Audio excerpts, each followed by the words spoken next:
Buongiorno a tutti. Good morning, everybody. Welcome to the press conference for the 79th International Film Festival of Venice. A festival that coincides with two very significant anniversaries this year. The first, the 90th anniversary of its foundation in 1932, that marks the importance of an event that made cinema history and officially recognized cinema as the seventh art. And the second, the 10th anniversary of the Biennale College Cinema, has concretely contributed to its history by looking to the future and acquiring the experience that derives from the latest technologies and a new grammar. Both anniversaries are tangibly recorded in two important publications. The book by Giampiero Brunetta, The Venice International Film Festival 1932-2022, published by the Edizioni La Biennale di Venezia and Marsilio Editori, and the book 10 Biennale College Cinema 2021-2022, published by La Biennale. History, tradition, and future that have always been at the center and in the front in the departments of La Biennale di Venezia across its 127 years of history. 1895 was the date of the first art exhibition, not coincidentally the same year as the Lumiere brothers' invention. The venues of La Biennale and the Venice Film Festival in particular are currently the object, and will be increasingly so in the years to come, of significant investments in infrastructure and technological upgrades, not least those aimed at achieving carbon neutrality, a primary goal since the year 2020, which has already led to real-world results, such as the procurement of energy exclusively from green sources and economic offsets based on the collection of CO2 emissions data for all our events. All of the above thanks to collateral funding from the National Recovery and Resilience Plan, which has been allocated to La Biennale on the basis of a program to reinforce its activities and to renovate important sites in the city, such as the Arsenale, Lido, Forte Marghera, Parco Albanese, Alla Bissuola in Mestre. I would like to remind you that after the opening of the 59th International Art Exhibition, which is open through November the 27th, and the International Festival of Theatre now concluded, and Contemporary Dance currently underway through July the 31st. Following the Venice International Film Festival will be the International Festival of Contemporary Music. And I must not fail to mention the progress made on the creation of the International Center for Research in Contemporary Arts, a natural evolution of the activities of La Biennale's historical archive. I would like to thank all the institutions, the Ministry of Culture, the City of Venice, the Veneto region, the Superintendent for Archaeology, Fine Arts and Landscape for the City of Venice and the Lagoon, and all those who've contributed to a greater and secure success of the Venice Film Festival. I would like to thank all the sponsors, the main sponsor, Campari, Cartier, MasterCard, and Armani Beauty, and Lexus, UPS, Moët Chandon, Repower, Telios, Major Events Media, Canon, and Radio Italia. This year, we also begin our collaboration with the Vivendi Group on La Biennale di Venezia's cinema activities. I would like to thank RAI, the main broadcaster of the Venice Film Festival and media partner for La Biennale di Venezia. I would like to thank the director, Alberto Barbera, and his staff, and naturally the entire Biennale team, without their professional contribution, nothing of what we do would even exist. And we invite you to the next 79th edition of the International Film Festival. Thank you, President. Welcome to you all. Just a brief remark before illustrating the list of the movies that make up our 79th edition of the Biennale. If festivals are, as an abused metaphor used to say, are like windows open on the world, and from the window in Venice, we see things we would prefer not to see. The aggression war to Ukraine that is forced to defend itself and defend at the same time European democracies threatened by Putin's imperialism. We wouldn't like to see arrest in Iran with the motivated imprisonment of 3 filmmakers, Jafar Panahi, Mohammad Rasoulouf, and Mostafa Ali Ahmad, who are only guilty of having used their right to freedom of expression. And a few months ago, we wouldn't have liked to see the incredible sentencing of a young Turkish producer, Jigdem Mater, guilty with other 6 people of planning a documentary on the protest of Gezi Park. That was never realized, by the way. The Venice Biennale has always raised its voice to defend the Ukrainian people and the numerous private filmmakers who have lost their freedom. We will tell you about the next initiatives that will be organized during the film festivals. This was important at the opening. Festivals are not produced in a bubble, excluding contemporary reality. We have many movies to mention. I immediately start with Biennale College Cinema. We are celebrating the 10th anniversary of this incredible project that has contributed to develop and fund 84 movies and virtual reality products. We have 4 feature films in Biennale College this year. We will see at the film festival in a world premiere. Come le tartarughe by Monica Dugo, Banu by Tamina Raffaella from Iran, Mountain Onion by Eldar Shibanov from Kazakhstan, and Palimpsest by Anna Vastinsalo from Finland. The program of the Venice immersive competition that is coming back this year after being online for 3 years because of the pandemic is again on the island of Lazzaretto in Presence and will be announced tomorrow. It will include 3 projects, 2 of which have been developed. The third has been developed and funded within Biennale College VR. The 3 projects are Elele by Stuart Van Acker from the Netherlands, Mono by Chiara Troisi, and Chroma Undici by Tsai Tsui Shan from Hong Kong. We have Venezia, coming back of Venezia Classici after 2 years of forced exile. The restored movies have already been announced. We have not instead announced the 9 new documentaries on cinema we will see in a world premiere at the festival. The titles, Ragtag by Giuseppe Boccassini, a kind of great blob of images of film noir, Desperate Souls, Dark City, and The Legend of Midnight Cowboy, a documentary on the unforgettable movie by John Schlesinger, by Nancy Bursky, Fragment of Paradise, a tribute to Jonas Makers, recently disappeared last year, a documentary by Anselma Dell'Olio on Franco Zeffirelli, Conformista Ribelle, a documentary by Pierre Fremont from France on Jerry Schatzberg, Portrait Paysage, or Portrait Paysage, perhaps. Another documentary from France on Godard, Seul le cinéma by Cyril Lety, a portrait of Richard Harris made by Adrian Sibley, Bonnet, a documentary on a famous casting director, American casting director, by Simone Wallon, a French-American director, and finally, the new documentary by Francesco Zippel, who was in Venice in 2018 with a documentary on Friedkin.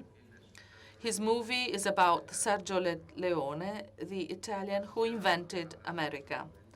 As regards the Horizonte section, let us start with short films, 12 of them, more or less the usual number, for a total of 4 hours of screening.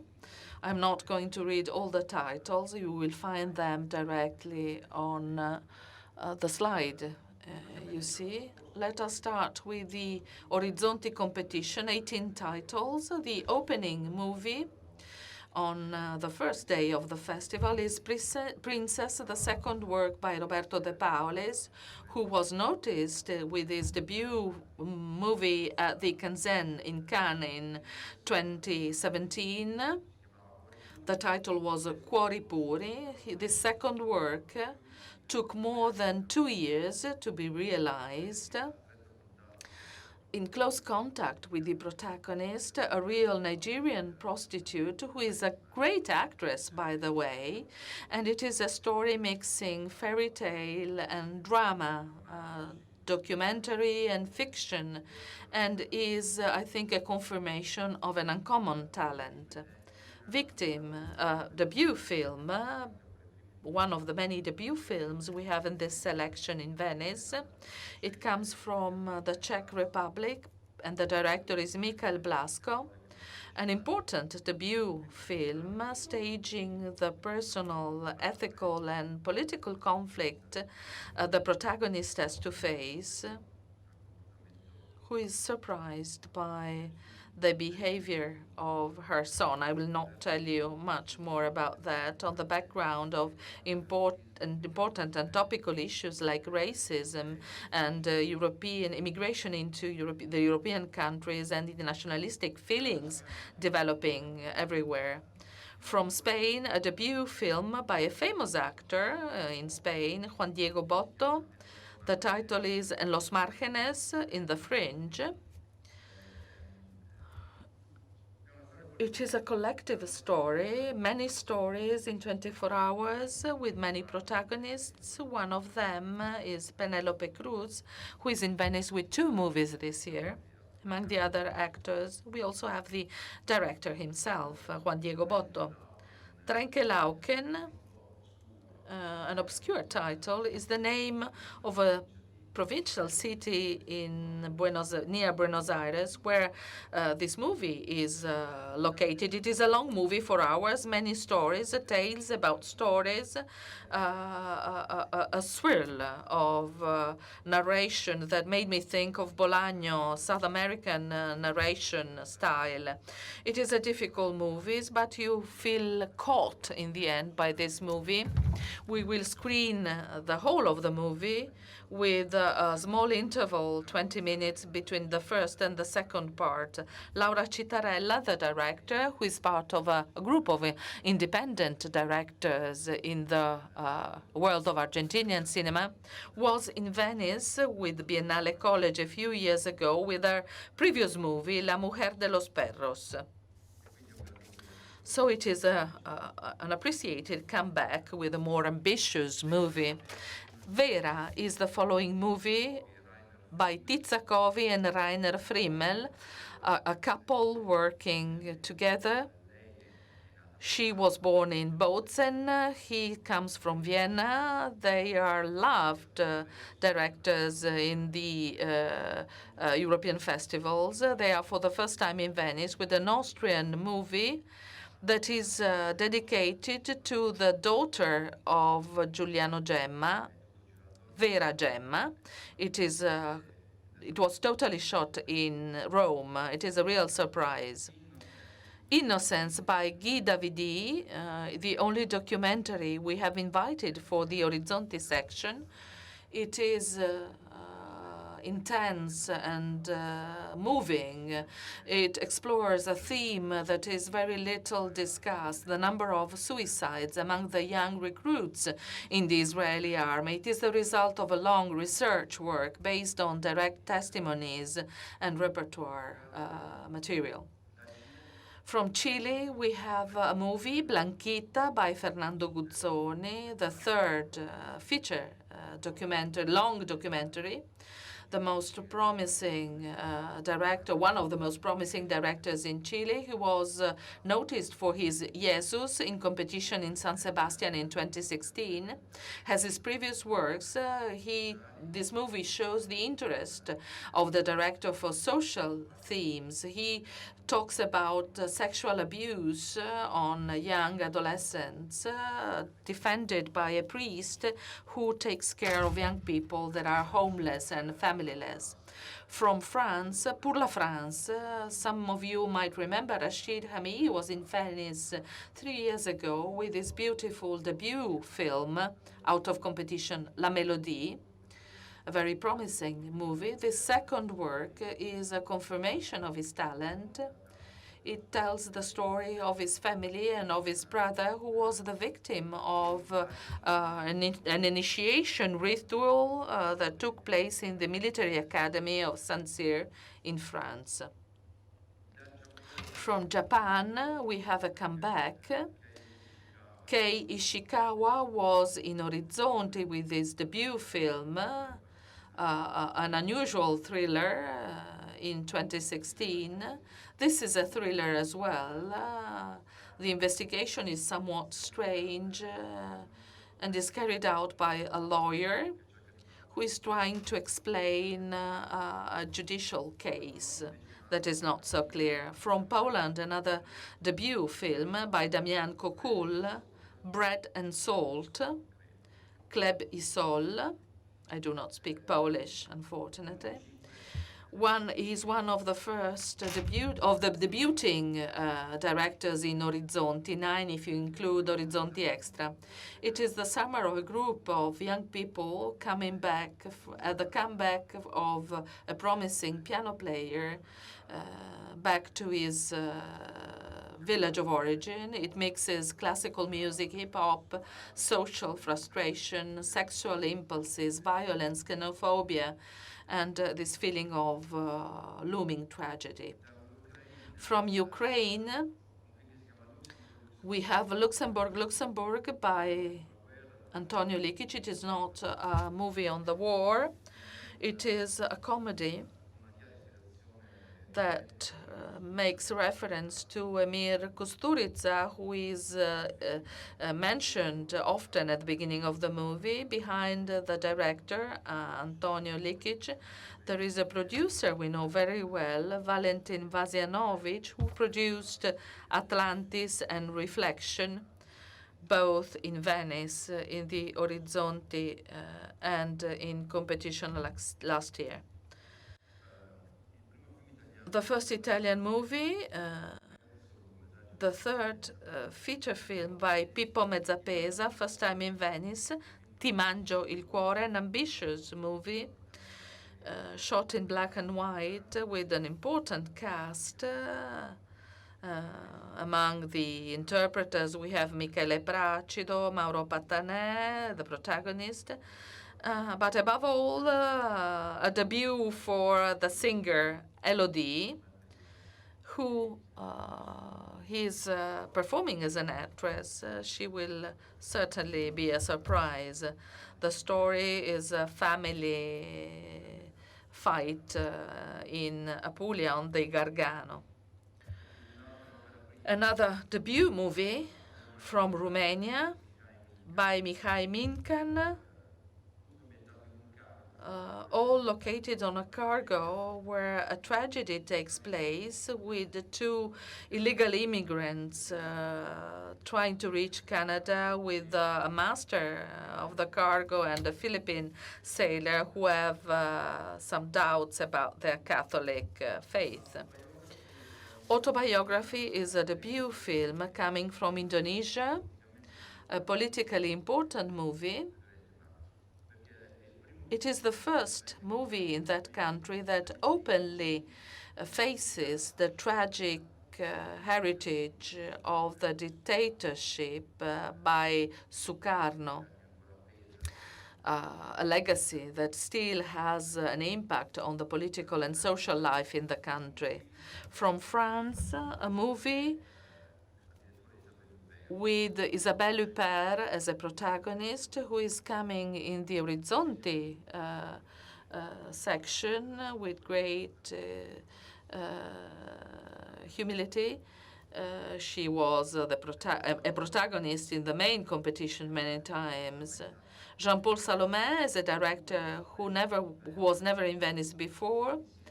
Huppert and Salomé made a movie a couple of years ago that was a great success. They come back with the real story, the story of a trade unionist who was the victim of a physical aggression in France a few years ago.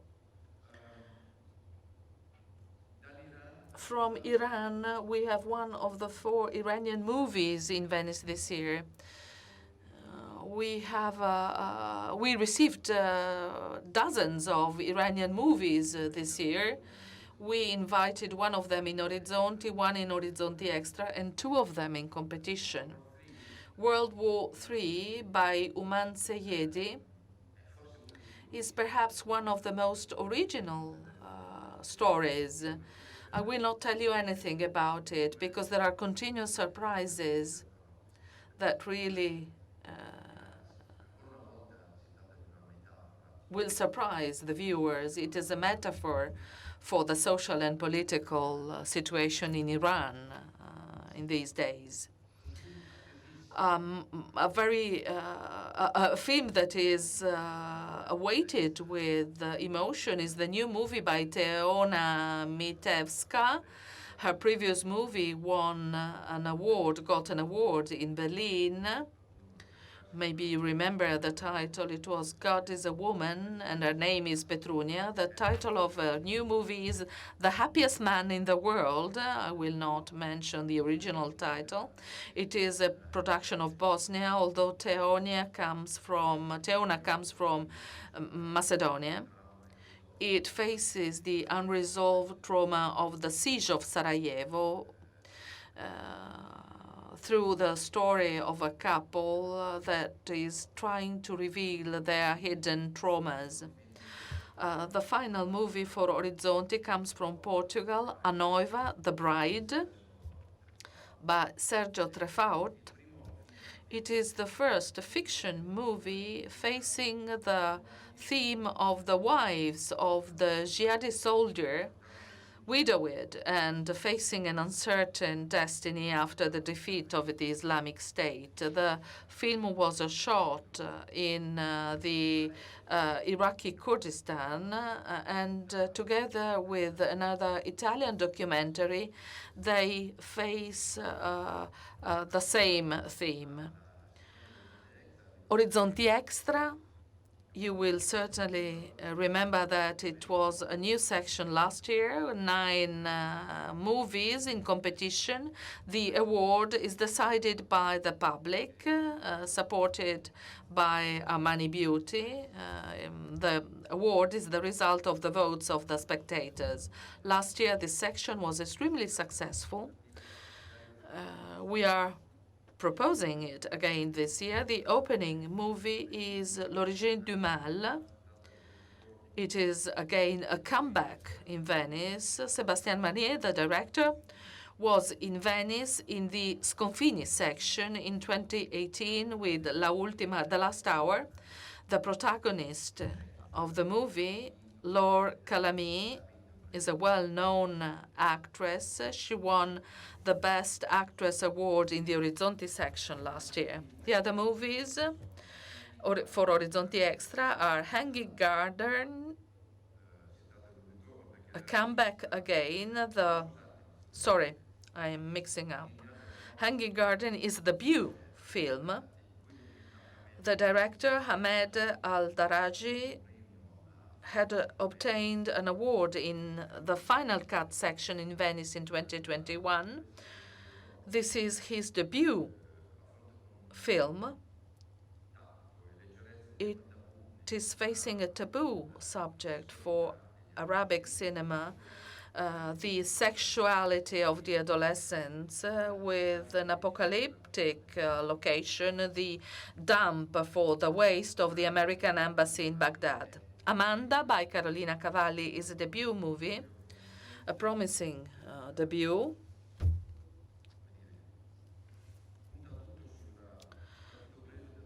investing on the acting capacities of Benedetta Porcaroli. We also have Valeria Mezzogiorno in the cast, extremely measured in performing the role of an inadequate mother trying to respond to the needs of her daughter, Giovanna Mezzogiorno. A debut movie again from Mexico that has a good number of debuting directors every year. The director is Carlo Eichmann Kaiser. Last year we had a debut by Joaquim Del Paso in Horizonte. This year we will see a movie that faces the story of a farmer who is looking for his daughter that has disappeared in a large city, a social theme of great relevance, considering the number of young people disappearing every year in that country. And it is faced with a great emotional approach. Another comeback by Ciudad Cadan, who got the debut film award in Venice in 2018. This is his second feature film, Nezu, located in Syria, an allegory telling us about the emancipation of two women leaving Damascus under the bombs to become refugees, like a fairy tale filled with black humor. Another Italian movie by Fulvio Risuleo, Notte Fantasma. He emerged on the international scene with his first short movie awarded at La Semaine de la Critique in Cannes. This is his third feature film, the first time in Venice. He confirms to be one of the most original voices in the new Italian cinema. It tells the story of a night in Rome, of the meeting between a strange policeman and a young adolescent, an Egyptian young man. I will not tell you the details. It is a very interesting movie.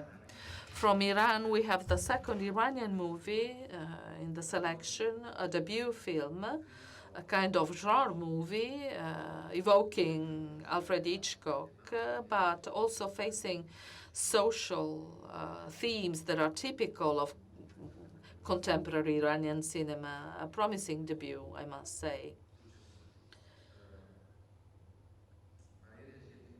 Valeria is Getting Married is the second movie by a young Israeli director coming from the Turin Film Lab, where she developed her movie. The debut feature film by Michal Vinik had got an award in San Sebastian in 2015. It tells the story about arranged marriages between middle-aged Israeli men, and young girls coming from European Eastern countries. The final movie for Horizonte Extra comes from Kazakhstan. The director is a friend of ours. He was in Horizonte in 2020. Adil Khan Yerzanov is an extremely productive director. He's in love with Western cinema. And this movie is a kind of Kazakhstan Western movie facing political and social themes as he has always done in these previous movies. Out of competition, we start with the series, two series, not just the initial episodes, but we have these two miniseries we will screen in their full length. The first is The Kingdom by Lars von Trier. The title of this final series is The Kingdom Exodus. We will see it on the 1st of September. And The festival will be instead concluded by the second series, a Danish series again, a new miniseries by Nicholas Winding Refn, Copenhagen Cowboys.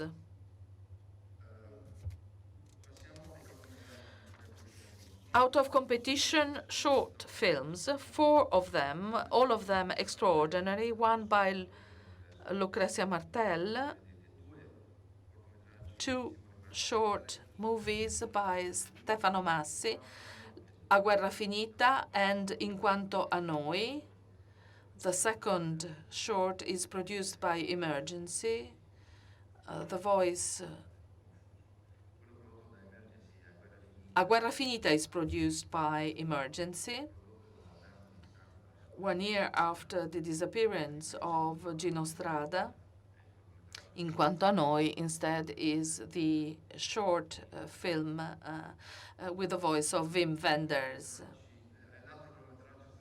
The other short film I was telling you is by Sally Potter, Look at Me, with 2 extraordinary actors, Javier Bardem and Chris Rock. Chris Rock, who is in Europe with his show, might be present for the world premiere of this short movie, 15 minutes. We really hope he will be with us. These are the 4 short films. I forgot Camarera de Piso by Lucrezia Martel, The Maiden, The Maid. These 4 short films are little works only in terms of length. They are extraordinary films. Try and see them in Venice. Let us pass to non-fiction documentaries out of competition. The movies I am presenting are in alphabetical order. The first documentary is Freedom on Fire. The subtitle explains what it is about, Ukraine's fight for freedom. A few years ago, you certainly remember the first documentary by Evgen Afinesky in Venice. The title was Winter on Fire, Ukraine's fight for freedom, and it was a kind of instant move. It was a story of the events in Maidan Square. This is instead an instant movie, a kind of instant movie shot at the beginning, from the beginning of the war in February this year. He stopped filming a few weeks ago. He's still editing the movie. It is a militant movie, somehow, a direct take movie on events that are still underway, which does not reduce its value as a testimony and as a document that will be part of our future history. The other documentary I mentioned before is by Benedetta Argentiere, The Matchmaker. Is a documentary on women in the Caliphate. She found in a prison camp the most famous British jihadist who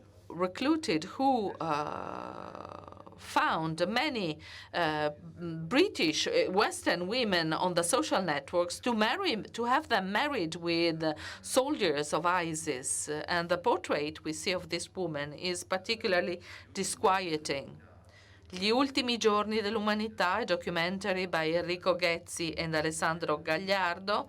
It has been realized for more than 3 years. It is the summary of the ideas of Enrico Ghezzi, a critic who has changed and revolutioned the history of cinema on TV. With his extraordinary broadcasts. Ghezzi started with Angelo Guglielmi. Together, they changed Italian television. And this movie is fascinating as his famous speeches, out of sync speeches, we saw on TV every night. A Compassionate Spy by Steve James is a passionating documentary telling the story of a brilliant young physic who was called to be part of the Manhattan Project that was led by Oppenheimer and that brought to the creation of the first atomic bomb. This young, brilliant scientist became a spy and decided to pass the information to the Russians because of his idealistic ideas. The next documentary is a musical, Music for Black Pigeon, directed by Jürgen Leth, the greatest documentary director in Denmark. A series of jam sessions with famous old jazz players, musicians, summoned by a famous jazz player, Jacob Bro. Jacob Bro might be with us for the premiere of this movie. Again, a comeback, Sergei Lonitsa, who is often in Venice, and a great editing work. The Kiev Trial, if you do not remember, is the first trial that took place in Kiev, in Ukraine, against Nazi hierarchs who had exterminated Ukrainian Jews. Gianfranco Rosi, In Viaggio, he faces for the first time an editing of material that is not his material. It is an editing of videos on the journeys by Pope Francis. He started doing this reluctantly, and then he got passionate for what he was seeing.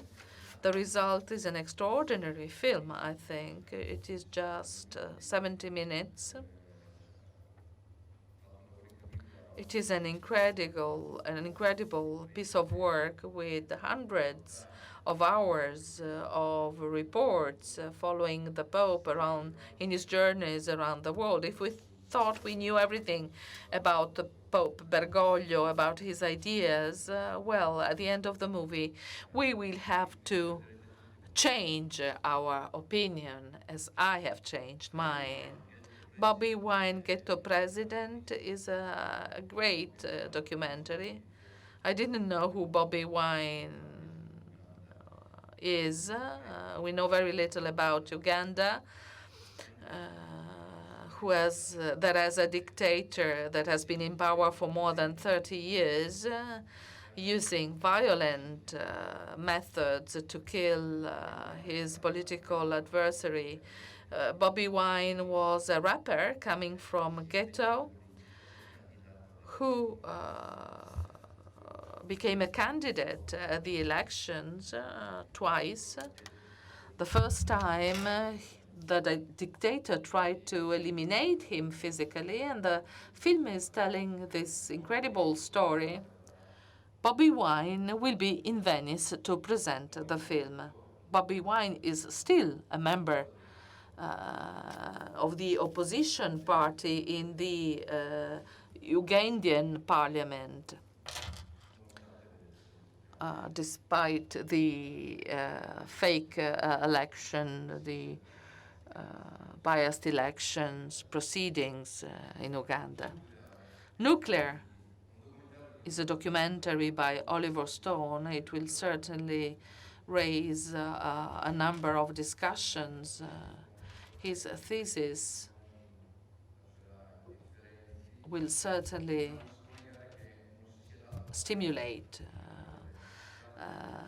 discussions all over the world. He has gathered documents and information all over the world and invite you to see it. I will not comment it.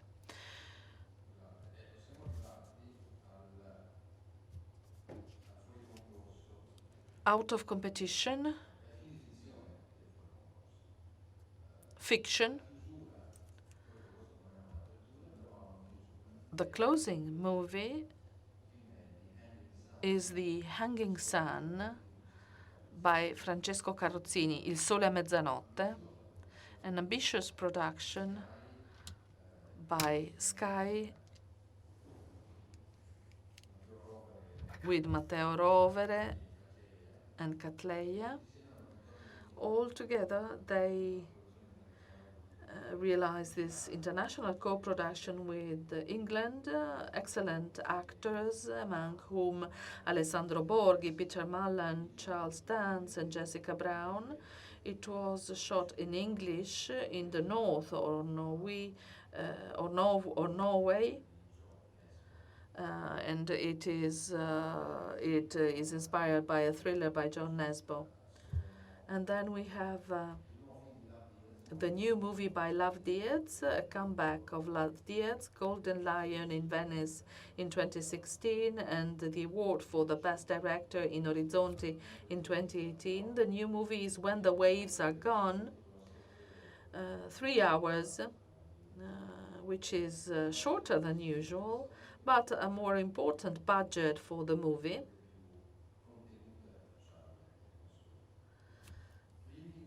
Living by Oliver Hermanos is the only exception to our rule that the movie have to be world premiere. The film was screened online at the Sundance Festival. It is a tribute, and this explains why we have made this exception.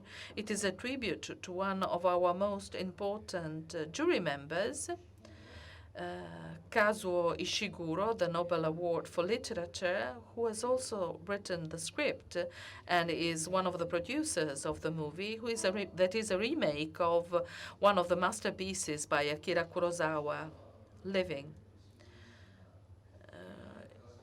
He has transferred the story from Japan to England at the beginning of the 1950s. It is a success as a remake. I think it is fascinating, and I think it was right for us to give it a second chance. Dead for a Dollar, the new Western movie by Walter Hill. He doesn't need any presentation. It is an expected comeback, a genre that seems due to survive despite the changes in the Hollywood cinema industry. A great caster, Christopher Waltz, William Dafoe, and Rachel Brosnan. They will be in Venice to accompany the movie. Walter Hill is not trying to make a revolution in this genre, but he respects the rules for a classical Western film, the genre par excellence. God's Call by Kim Ki-duk, a tribute to the Korean director who disappeared 2 years ago because of COVID. Kim Ki-duk died when he had started editing this movie. He was in Estonia, where he had a new project. He had left precise instructions for the editing, and the movie has been completed by an Estonian director, Artur Weber, and I want to thank him here for his work. Weber might perhaps complete a documentary on Kim Ki-duk he's realizing now. We thought it was an obligation for us to pay tribute to the director Kim Ki-duk with his movie, who he had obtained important awards in Venice, among which the Golden Lion. Dreaming Wild is a documentary. No, it is not a documentary. It is a movie by Bill Pollard. Bill Pollard had realized 3 years ago a beautiful film on the dramatic story of the Beach Boys and of their leader. This time it is telling the story of two young musicians who live in the countryside of the US. They realized a record, an LP, the new Wilde. This record had no success at all. One of the two brothers abandoned music. The other continued to try and be a musician. The interpreter is Casley Affleck. 20 years later, the song becomes a great success because somebody plays it on YouTube. And little by little, it is discovered by internet surfers. And a production company that tries to find successes of the past relaunches this song, and this movie is telling this incredible story. Master Gardener is the new movie by Paul Schrader, a Golden Lion for a Lifetime Achievement this year, with the great cast: Joe Everston, Sigourney Weaver. The movie was written by Paul Schrader and produced with his most typical themes. I will let you discover it. It is a confirmation that in his maturity, Schrader is still able to give us some of his most beautiful works.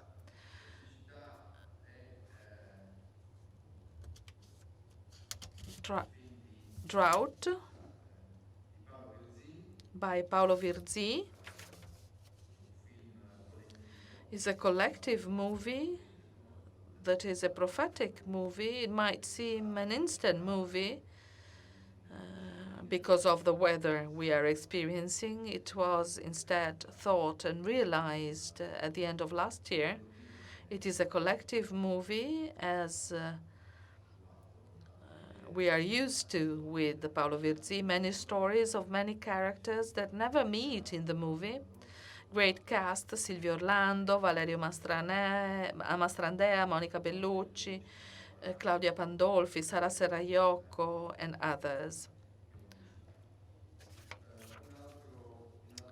Another film, out of competition, Pearl by Ty West. He's experiencing a great popularity because of his movie X, that was a success in the US and is going to be screened in Italy in these days. Pearl has the same ingredients, a tribute to the cult movies of the 1970s. Here we go back to the 1950s in a provincial city, in a farm, Maya Goth, horror and provincial life. It will be screened at midnight the first Saturday night. Olivia Wilde is one of the most expected movies for this season. I'm not saying anything about this. It is recalling the Truman Show style. It has a great cast: Florence Pugh, Harry Styles, Olivia Wilde herself. A movie by Warner that has decided to be in Venice again. It will be out of competition. And here we are at the end of out of competition section. Let us start with the most expected titles. The competition, Venezia 79, the opening movie you know it, it was announced yesterday, is White Noise by Noah Baumbach. I won't add anything to what is on the press today. And I start listing the other movies in competition this year. Il Signore delle Formiche by Gianni Amelio. The reconstruction of a famous trial, the Braibanti case, that became famous at the end of the 1960s in Italy because it it was the sentencing for plagiarism of an intellectual, of a refined and admired refined intellectual. He had collaborated with them, Pasolini, Bartolucci, Umberto Eco. And this led to the cancellation of the crime of plagiarism. A great cast, among whom Leonardo Valdese, Marco Bellocchio, who signed at the time an appeal in defense of Braibanti, is a co-producer of this movie by Amelio. Another comeback, Darren Aronofsky, The Whale. Aronofsky,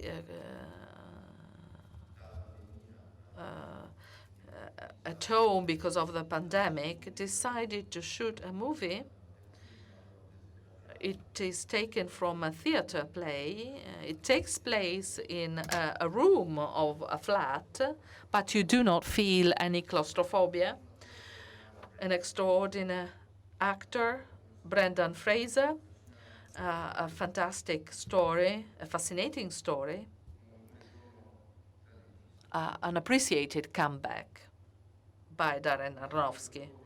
Another comeback is that of Emanuele Crialese. His latest movie was in Venice, Terraferma, 11 years ago, 2011. A long time, but I think it was worth waiting for this movie. Crialese comes back with a very personal story. He decided to stage his story, his personal story as an adolescent. The interpreter is an extraordinary Penelope Cruz. I won't tell you anything else because I think you have to discover this film in its beauty when it will be screened. Saint-Omer is the only debut film in the main competition this year. You know that every year we bet on a debuting director. Alice Diop, who has nothing to do with the almost homonymous French director. This is Alice Diop. She comes from the world of documentaries. This is a fiction film instead. It is a trial movie on the sensitive theme of a mother killing her son. We fell in love with this movie. We hope you will fall in love as well. Another expected movie is Blonde by Andrew Dominic, a biographical movie on Marilyn Monroe, interpreted by an extraordinary Anna de Souza. We have heard about that performance. You will have to discover it yourself. A third movie by Todd Field, an ambitious director, an actor who became a director. The name is Tar. Tar is the protagonist of the movie, Cate Blanchett, who is a conductor, a female conductor.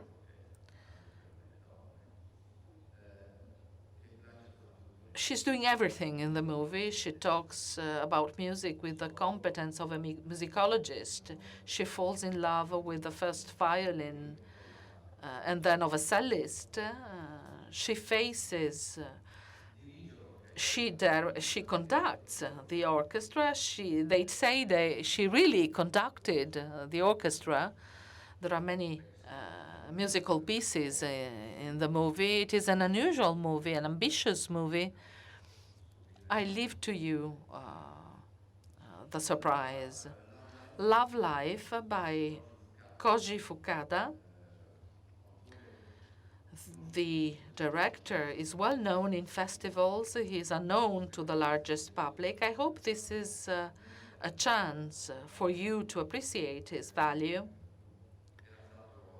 He was at Uncertain Regard in Cannes. He got many awards in the Three Continent Festival in Nantes, at the Tokyo Festival. This is his fourth movie, for the first time in competition in Venice. We are close to Koreeda family movies. Fukada, however, has his own original voice.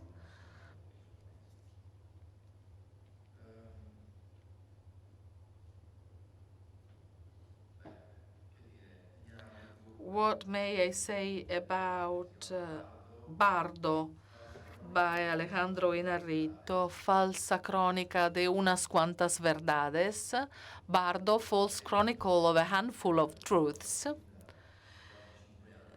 Alejandro has been working at this movie for 5 years. He has invested everything in this movie. He has included his obsessions, his nightmares. When he started working at this movie, he told me in a message, he changed his way of dreaming. It is a 3-hour movie. I won't tell you anything else. It was a surprise for us. I hope it will be a surprise for you as well. Athena by Romain Gavras, the third feature film by the son of Kostas Gavras, written and produced, and this is important to understand where we are going to, produced by Leggi Lee, the author of Les Miserables, that was a surprise in Cannes a couple of years ago. This movie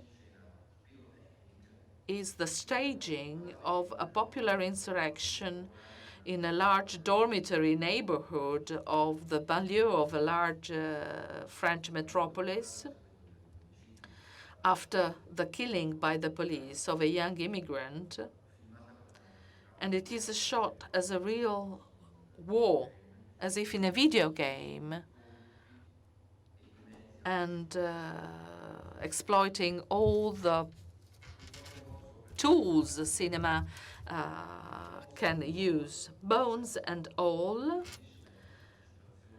Among the different anticipations we have found on the press, we always found the title of the latest movie by Luca Guadagnino, an extraordinary cast, Taylor Russell, a young discovery, a black adolescent who is the protagonist, Timothée Chalamet, Martha Rayalans,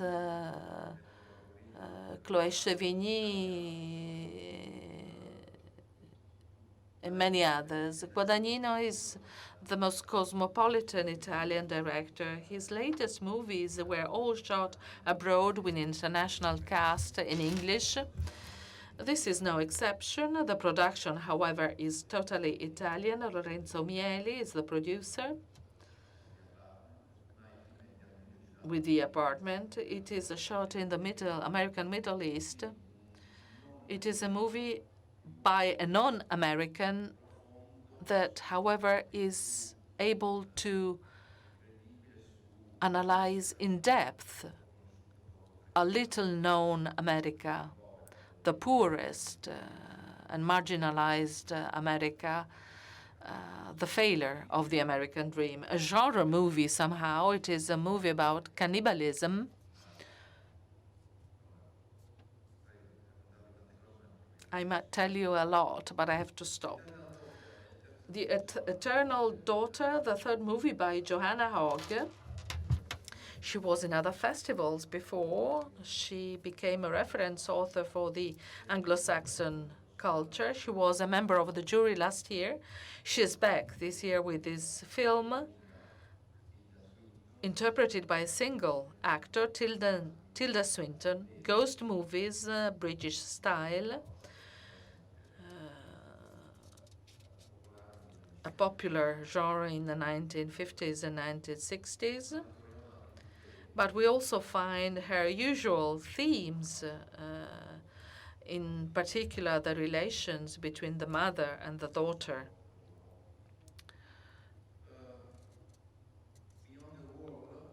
Beyond the Wall is the first of the two movies by Janet Vande,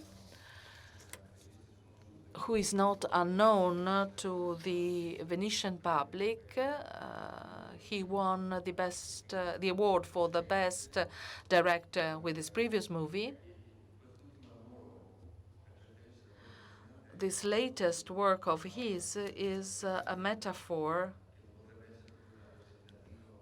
that perfectly represents Iran today with its political and social conflicts. A much expected movie, The Banshees of Inisherin by Martin McDonagh, after the success of 3 Billboards Outside Ebbings. This is a small movie if compared with his previous work. It is located in Ireland. He has also written the script and a theater play. Among the protagonists, we have Colin Farrell and Brendan Gleeson. We are close to a Beckett-style story, an Irish Beckett. Argentina, 1985, by Santiago Mitre, one of the most interesting Argentinian directors. A movie that had to be done, and nobody had done so far, the reconstruction, fascinating reconstruction of the trial against the military dictatorship that governed Argentina from 1976 to 1983. A great Ricardo Darin, who interprets Julio Strasera, the prosecutor, public prosecutor, who accepted that dangerous task that made him part of the story of history. Chiara by Susanna Nicchiarelli, a third female portrait after Nico and Marx's daughter. It sheds light on Santa Chiara, Saint Chiara, who has had so far a secondary role obscured by St. Francis. It is based on research work, and with Susanna, Chiara is taking her place in Italian history. Another Italian movie, Monica, by Andrea Palauro, a comeback.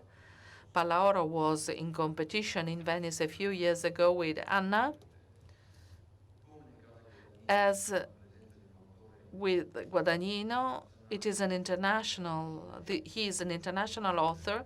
The movie is produced, is an Italian production, but it is shot in the US with an American cast. The protagonist is Trace Lysette, a transsexual person who is an extraordinary actress. Palauro is growing as a director, I must say, and he's one of the reference for the new Italian cinema. Jafar Panahi, no bears. He's in jail. He has accepted to be tried in the next months. The trial will take place. The movie was shot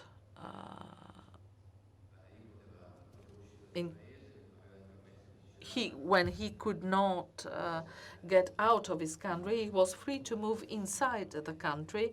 He was not allowed to make films, but he continued to do so thanks to the hypocritical attitude of the Iranian government that allows cinema makers to do something they could not officially do. I won't tell you anything about the movie. You have to discover it by yourself. I think that among the 4 movies he has realized unofficially in Iran. This is certainly the most extraordinary. Laura Poitras has made a documentary we have decided to include in the competition, our competition, All the Beauty and the Bloodshed. It deserves to be in competition because it is a portrait of an extraordinary artist, Nam Golding. It is not only the portrait of Nan Golding, it is also a portrait of a whole generation that created the myth of the underground New York of the 1970s and 80s.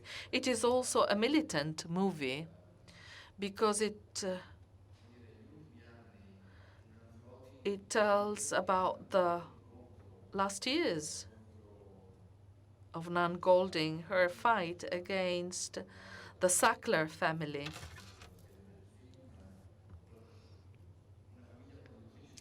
The Sackler family that produced a drug, an opiacin drug that led to a huge number of victims in the U.S. Only recently has it been withdrawn from the market in the U.S. After the campaign led by Nan Golding and the members of the families who were hit by this tragedy. The Sackler family, they were donors for American museums. And the beginning of the campaign by Nan Golding took place with a demonstration outside the Metropolitan Museum of New York with a request of closing the room dedicated to this family, entitled to this family. A pleasant comeback. Fred Wiseman with Une Couple. It is a French production. Wiseman was in France when the pandemic exploded. He remained in France for a couple of years. He's more than 90 years old.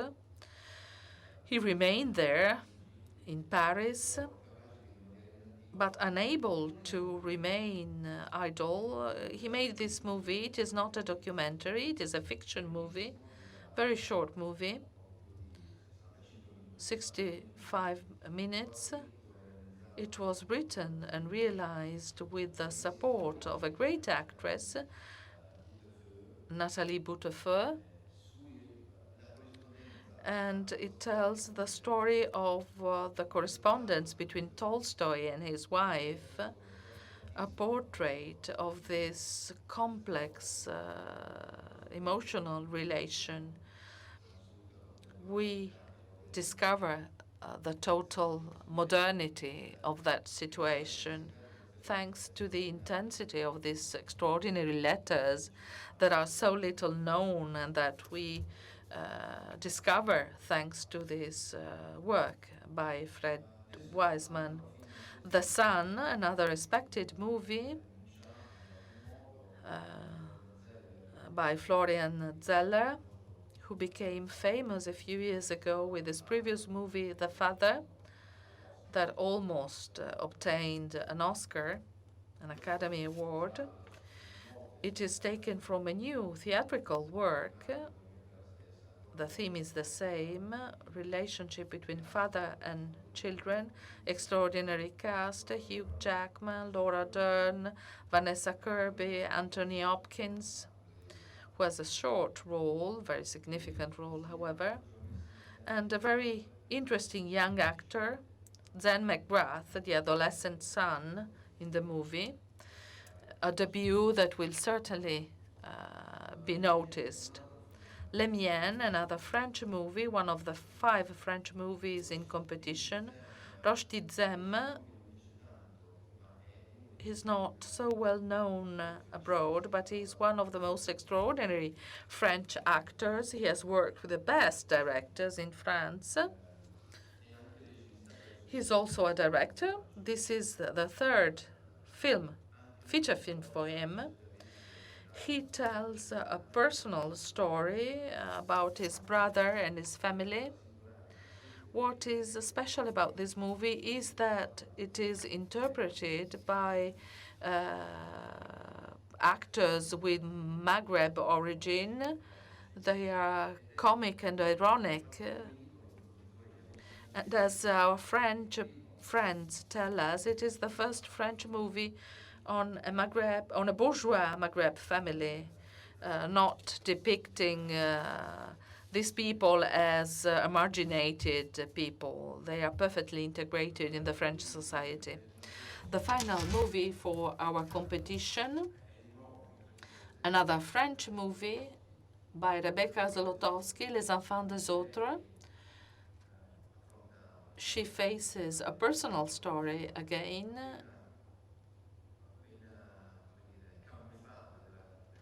It is the story of her personal tormented story with a director, Jacques Audiard, her partner for a long time.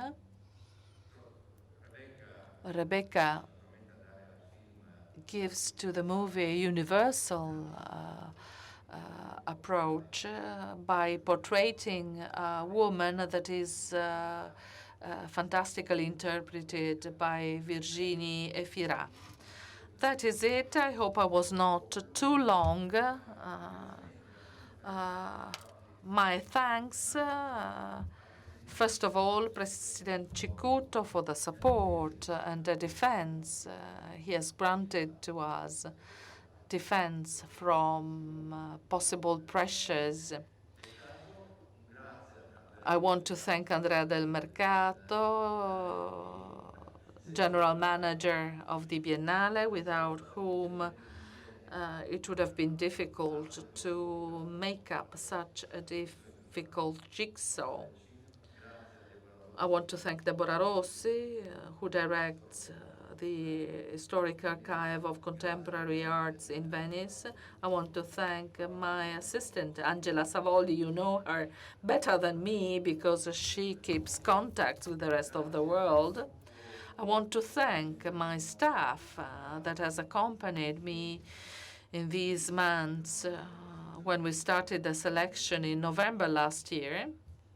I will not mention all of them, and you know them very well because you find them in the offices every year. I want to thank all the girls working for the cinema office or in the different offices of the Biennale and that collaborate to create the film festival.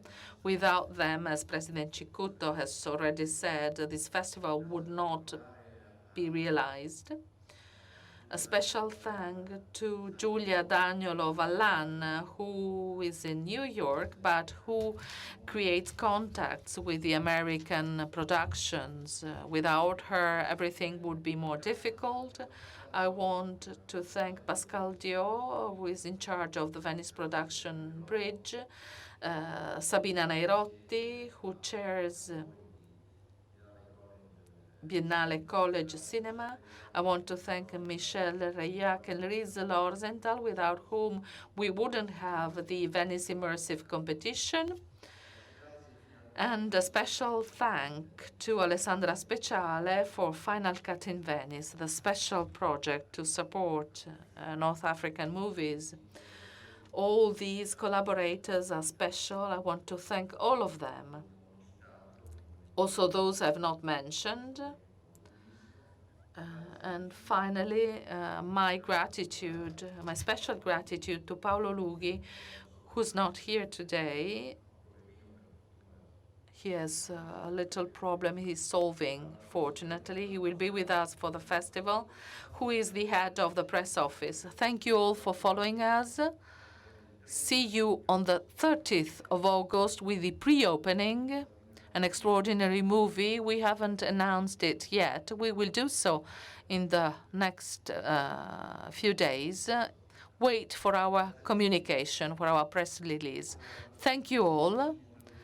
You will also find some changes in Lido. You will discover the changes yourself.